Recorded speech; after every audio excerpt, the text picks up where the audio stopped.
Hello दगड़ियों, पहला प्रणाम, नमस्कार। मैं हूं रॉकर अज्जू, अल्मोड़ा जिले के छोटे से गांव जोली से। तो फिर से स्वागत है आपका अपने YouTube channel rocker Ajju blogs में। दोस्तों, आज है माँ देवी के मंदिर में भागवत कथा का चौथा दिन। तो आप मेरी वीडियो के साथ जुड़े रहिए एंड कथा का आनंद लीजिए। अगर मेरी वीडियो आपको अच्छी लगे, मेरे यूट्यूब चैनल को सब्सक्राइब कर देना एंड मेरी वीडियो को लाइक कर देना। नेपाल आदि अनेक छोटे छोटे खंड हो गए भारतवर्ष के, अब अलग अलग राज्य बन गए, लेकिन अब देश बन गए सब अलग अलग। पहले अलग अलग राज्य थे और भारत का ही भारत किया उन्होंने, और विधि पूर्वक उनका पाद प्रक्षालन किया, उनके चरण धोए, चरणामृत लिया और फिर उनको अपने सिंहासन पर ऊंचा बैठा दिया और अपना नीचे बैठ गए। और फिर कहा कि हे ब्राह्मण, हे ब्राह्मण देवता, आप तो बड़े तत्वज्ञानी हैं, ब्रह्मनिष्ठ हैं, ब्रह्म ज्ञानी भी हैं, तो इसलिए आप कृपा करो, कुछ ब्रह्म तत्व की, भगवत तत्व की बात बतलाओ, कोई ऐसी चर्चा सुनाओ, सत्संग सुनाओ। तो सुखदेव जी महाराज फिर तत्व प्रवचन, मतलब तत्व की बातों पर प्रवचन करने लगे, कुछ सुनाने लगे। जनक जी महाराज बड़े ध्यान मग्न होकर सुनने लगे।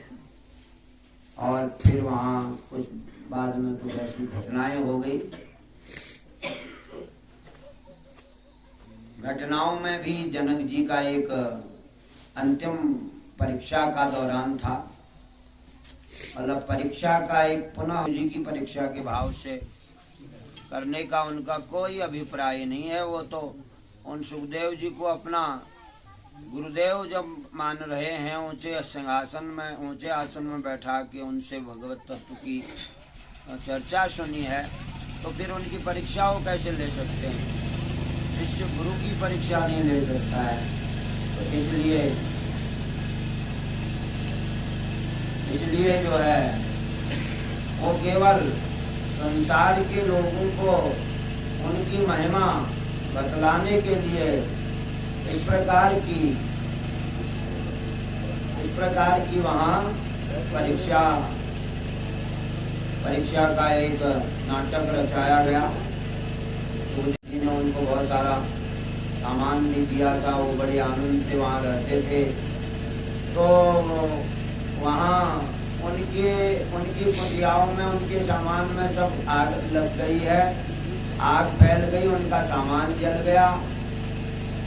तो वो जो ऋषि मुनि और स्वार्थी जो भक्त बचे हुए थे वहाँ, वो सुखदेव जी को गाली गलौज करने लगे। ये सुखदेव बड़ा हमारे लिए बड़ा बुरा सिद्ध हुआ, इसके आने पर तो हमारा सब नुकसान हो गया, इतना माल पड़ा हुआ था सब जल गया है, इसी के आने के कारण ऐसा हुआ है। जनक जी जो है इसके प्रवचन के चक्कर में पड़ गए हैं और वो अपने कर्तव्य का पालन नहीं कर रहे हैं। इस प्रकार बुरा भला कहते रहे वो साधु ब्राह्मण जो भी थे। स्वार्थ के कारण हम क्या कह रहे हैं, हमें क्या कहना चाहिए, क्या नहीं कहना चाहिए, इस प्रकार का विचार उनके मन में नहीं आया, क्योंकि स्वार्थ का बहुत बड़ा भयानक होता है।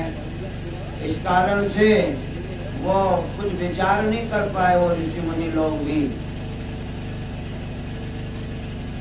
और उन्होंने सुखदेव जैसे महापुरुष को ही और बुरा भला कहा, उन पर आरोप लगाया, न जाने क्या क्या कहा। मतलब स्वार्थ के कारण वो सुखदेव जी को नहीं समझ पाए। इसलिए मनुष्य को स्वार्थी नहीं परमार्थी ही बनना चाहिए। जो स्वार्थी बहुत होगा वो परमार्थ को कभी अपना नहीं सकता है, वो परम शांति को प्राप्त नहीं कर सकता करता है। उसी माहौल में उसका जन्म होता है। तो फिर वो विद्वानों में जन्म लिया करता था, महान वेद पाठी ब्राह्मण बनता था और सबका कल्याण करता था, क्योंकि वो ब्राह्मणों के बीच में अपना देह त्याग करता। मंत्रों के उच्चारण के साथ अपना देह त्याग करता था। तो वो हिंसा वास्तव में हिंसा नहीं कही जाती थी और हिंसा के भाव से नहीं की जाती थी। वह उसमें जिसको मारा जाता था, जिसकी गर्दन काटी जाती, उसको कोई दर्द नहीं होता था। वो स्वयं अपनी इच्छा से अपना देह भगवान के चरणों में फूल बनाकर चढ़ाना चाहता था। वो जो बाद में फिर ये स्थिति बिगड़ गई। फिर लोगों ने मांस मदिरा के स्वाद के कारण फिर हिंसा करना प्रारंभ किया। तो ये हिंसा फिर हिंसा कही गई, ये भयंकर कही गई। इसका परिणाम अच्छा नहीं, परंतु उसका परिणाम दोनों के लिए अच्छा था। हिंसा करने वाले के लिए भी, हिंसा करवाने वाले के लिए, गर्दन काटने वाले के लिए भी, गर्दन कटवाने वाले के लिए भी, दोनों ही गीता ज्ञान संपन्न हुआ करते थे। इसलिए कलयुग में सात्विक पूजा का महत्व बताया गया, क्योंकि इस समय कलयुग में कोई ऐसा ज्ञानी विज्ञानी नहीं है।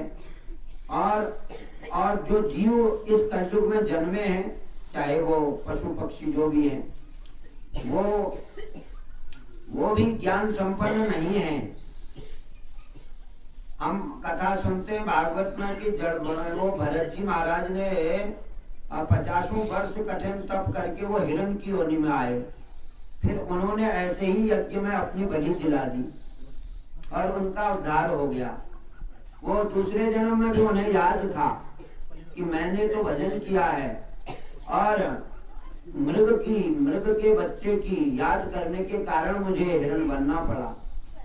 अब मैं ऐसा नहीं करूंगा। हो रही हो भगवती माता का गुणगान और जो है संध्या तारणी हो रही हो, ऐसे स्थल पर मैं अपना देह त्याग करवाऊंगा। ऐसा ही कहते हैं कुछ महात्मा लोग, ऐसा भी कहते हैं कि वो हिरण कहाँ मरा, तो उसने अपना देह त्याग कहाँ किया? कहा यज्ञ में किया। यज्ञ के पशु के स्थान पर, जो पशु का बलिस्थान होता है, बलिस्थान पर वो खड़ा हो गए जा करके। तो जो ज्ञानी महात्मा लोग वहां पर खड़े थे, वो विद्वान ब्राह्मण, उन्होंने कहा ये पूर्व जन्म का कोई तपस्वी महाराजा है, अपने देह को त्यागना चाहता है भगवत चरणों में, अपने देह को फूल बनाकर भगवती के चरणों में अर्पित करना चाह रहा है। तेरा तुझको अर्पण, तन मन धन सब कुछ है तेरा। इस भाव से जो है ये तेरा दिया हुआ यह फूल, यह पुष्प तेरे चरणों में अर्पित है, इस भाव से वो खड़ा हो जाता था वो पशु। अब जो लोग आजकल बाजारों में या कहीं ऐसे मार के खाते,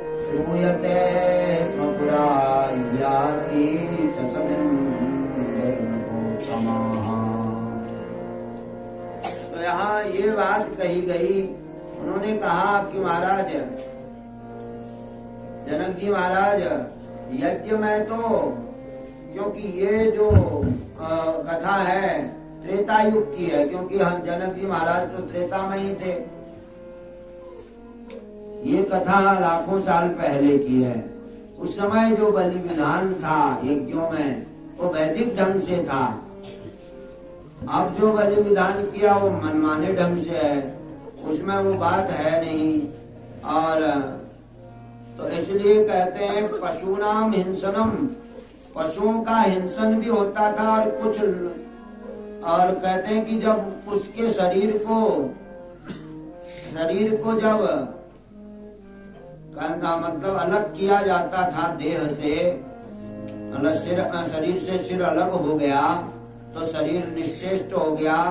वह केवल फिर मांस का एक लोथा मात्र रह गया। तो मांस के लोथे में से बड़ी सुगंध आती थी। जैसे उतना प्रसंग में कहा गया कि भगवान ने स्पर्श किया, भगवान ने कृपा की उस देह पर, तो देह सुगंधित हो गई। उतना राक्षसी की कथा भी आती है भागवत जी में। तो ऐसे ही ये जो और मांस का था, कहते हैं जो यज्ञ में जो शरीर का, जिस पशु का हिंसन होता था, जो पशु अपना देह त्याग करता था, उसके शरीर से बड़ी सुगंध आती थी। अगर उसे, क्योंकि उसको जलाया जाता था तो बड़ी सुगंध फैल जाती थी चारों ओर। तो वो युग का प्रभाव था उस समय। ऐसा जनक जी महाराज का भाव था। इसलिए वो नहीं गए। और जब सुखदेव लौट कर आए अपनी धोती लेकर, तो उन्होंने, जनक जी महाराज ने उनसे पूछा, क्यों सुखदेव जी महाराज, आप लगभग 1 महीने से तो यहाँ प्रवचन सुना रहे हैं, लेकिन आपने ये नहीं बताया कि आप किस लिए आए, आपका कोई प्रयोजन है कि आने का नहीं है, या ऐसे ही घूमते फिरते आ गए। तो सुखदेव जी ने कहा, नहीं, प्रयोजन तो है महाराज। प्रयोजन ये है आने का कि हमारे पिताजी ने कहा था कि आप विधेय हैं, तो मैं उसका विरोध कर रहा था, अपने पिताजी से कह रहा था कि नहीं, विधेय कैसे हो सकते, जब इतना राजपाट चला रहे हैं, सारी दुनिया को चला रहे हैं, तो वो विधेय कैसे। विधेय का मतलब जिसको अपने शरीर का भी भान नहीं है, अपने शरीर की भी शुद्ध बुद्ध नहीं है, उसको विधेय कहते हैं। लेकिन विधेय का तात्विक अर्थ है कि जिसको अपने शरीर में भी ममता नहीं है, जो शरीर की ममता से भी रहित है, केवल कर्तव्य कर्म के लिए, धर्म पालन के लिए, भगवान की सत्य सनातन की सेवा के लिए जो धरती में शरीर धारण किया हुआ है, ऐसे महान कर्म योगी महाराजा जनक जी महाराज हैं। तो वो उनको जो है उनके माध्यम से सुखदेव जी को प्रेरणा दिलानी थी। सुखदेव जी, हर कोई पिता चाहता है कि हमारा पुत्र जो है वो किसी महात्मा के संग में रहकर महान बन जाए और उसको दिव्य ज्ञान, तत्व ज्ञान प्राप्त हो। जो आदर्श पिता है वो यही चाहता है। कि माता धृतराष्ट्र और पांडव और धृतराष्ट्र की माता जो सत्यवती है, माता क्या है, अम्मा है वो अम्मा। उनका क्योंकि विचित्रवीर्य और चित्रांगद दो उनके पुत्र हैं, इनके पुत्र फिर धृतराष्ट्र और ये कहे गए।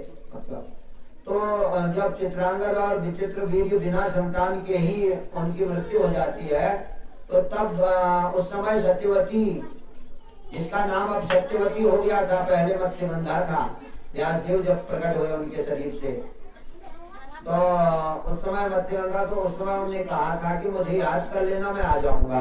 तो आज वंश को उजड़ते हुए देख करके वो माता याद करती है, सत्यवती व्यासदेव का ध्यान करती है, तो वो प्रकट हो जाते हैं वहीं, और वो व्यासदेव को हाथ जोड़कर नमन करने लगती है। लेकिन व्यासदेव मर्यादा का पालन करने के लिए माता को ही प्रणाम करने लगते हैं, क्योंकि उसको माँ शब्द से पुकारा था। हालांकि वो उनकी माँ नहीं है, कोई वो उनके गर्भ में नहीं रहे हैं, वो तो प्रकट हुए उनके। और तेज तो भगवती का था, नारायणी का था, तेज भी कोई उस कन्या का नहीं था। तो इसलिए कन्या तो किसी प्रकार से भी उनकी माँ का नहीं हो सकती है। लेकिन उन्होंने माँ शब्द इसलिए कहा क्योंकि वो स्वरूप है माँ का, वो एक स्वरूप है माँ का, कन्या का, इसलिए उन्होंने कह दिया। और जैसे छोटी छोटी कन्याओं का पूजन किया जाता है, कन्या कुमारों का, तो उनको माँ के रूप में उनकी आरती होती है, जगदम्बा माता के रूप में, क्योंकि वो कन्या माँ का ही स्वरूप है, माँ ने वही स्वरूप धारण किया था।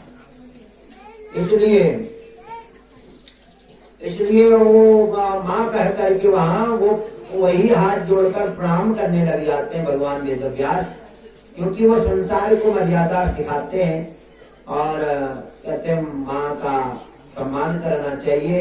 माँ, और मैं स्वयं नारायणी का अवतार होते हुए भी एक कन्या का इतना सम्मान, माँ के रूप में सम्मान कर रहा हूँ, तो संसार के सभी मनुष्यों को तो करना ही चाहिए।